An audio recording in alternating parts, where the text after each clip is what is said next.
Welcome. This presentation walks through exactly how we handle buyer agreement conversations in the real world, from the moment you meet a buyer at the door all the way through signing the exclusive buyer brokerage agreement. The goal is to give you language that feels natural, not scripted, and a clear process so you're never caught off guard. Let's get into it. When a Zillow Flex lead schedules a tour, they've usually gone through the Zillow platform already, so the touring agreement often happens electronically before you even meet them. This is actually the easiest scenario. The paperwork is handled before you arrive. Your job is to show up, be great, and focus on the transition conversation that comes after the tour. Read this language out loud until it sounds like you. The key phrases here are not a long-term commitment, no obligation, and we'll decide what comes next after we meet. You're removing pressure before they even feel it. A buyer who isn't nervous about signing is a buyer who's already thinking about what comes next, which is exactly where you want them. If someone asks why we need any paperwork at all, this is your answer. Keep it simple and matter of fact. The NAR settlement changed how the industry works. This is now the standard. It applies to every agent in Florida, and it actually benefits the buyer by making everything transparent from the start. There's nothing defensive to explain here. These are the 3 objections you'll hear most often, and the answers are all variations of the same thing. This form doesn't lock you into anything. Practice saying each response until you can deliver it without hesitation. A buyer who pushes back on the form isn't saying no. They're asking for reassurance. Give it to them and move on. For any lead that didn't come through Zillow, or any situation where the Zillow form wasn't completed beforehand, we use our own BHHS version. The conversation is identical. Same objections, same responses. Don't overthink which form you're using. Know the 2 situations, grab the right form, and use the same language either way. This is my favorite framing, and it works consistently. The blind date analogy is relatable, it's non-threatening, and it reframes the whole conversation from signing a legal document to getting to know each other. Use this language verbatim until you develop your own version of it. The concept is what matters. We're just meeting at the doorstep, no strings attached. This is the pivot, the single most important question in the whole process. After the tour, you ask, now that we've toured, I'm confident I can help you find what you're looking for.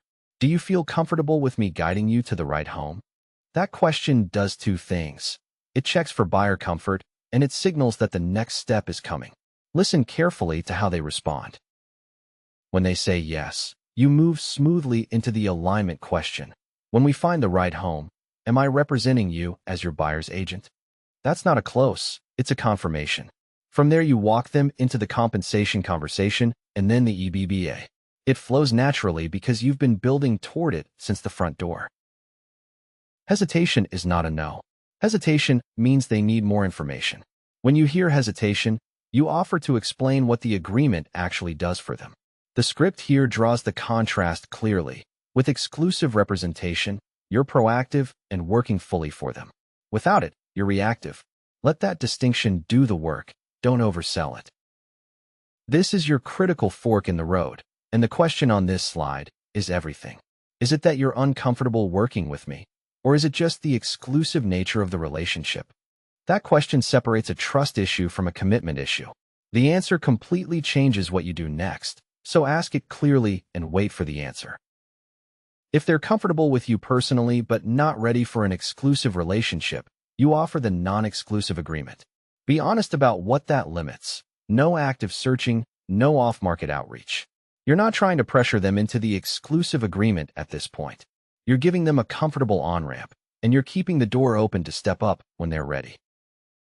This is a professional exit, and it's an important one to have in your back pocket. You cannot legally provide representation without a written agreement, and you are not desperate.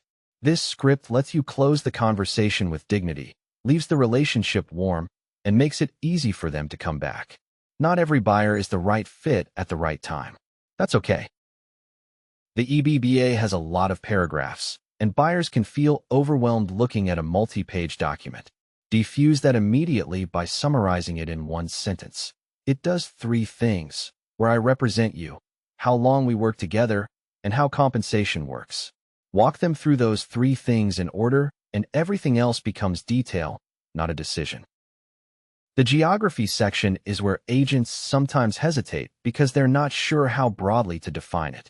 My recommendation is Citrus County plus the surrounding counties, Sumter, Marion, Levy, and Hernando. Always reassure the buyer that this doesn't mean they're committing to buy somewhere they don't want to be. It just gives you the authority to work for them wherever the right home shows up. 6 months is our standard term. Use the business framing on this slide. You only get paid if you're successful, and this term gives you the runway to actually do the job properly. Most buyers who are truly motivated find a home well before 6 months.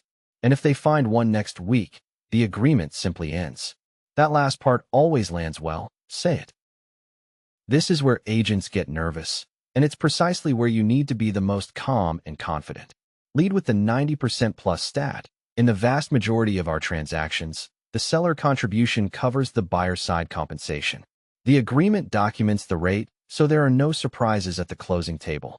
State it matter-of-factly and move on. Don't linger here. If after walking through the full EBBA they still aren't ready to go exclusive, this is your fallback. Be straightforward about what the non-exclusive agreement doesn't allow. You won't be actively searching or making calls on their behalf. It's a starting point, not a destination.